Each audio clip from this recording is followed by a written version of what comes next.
following the alarm tone. Your receiver should have turned on automatically. The alarm tone just transmitted should have been heard on any operating receiver.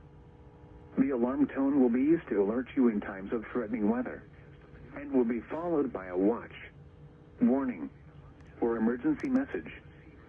This test will be conducted each Wednesday between 11 a.m. and noon, except when hazardous weather threatens. The test will then be postponed until the first fair weather day. Once again, this has been a test of the NOAA weather radio warning device. We now return to normal programming.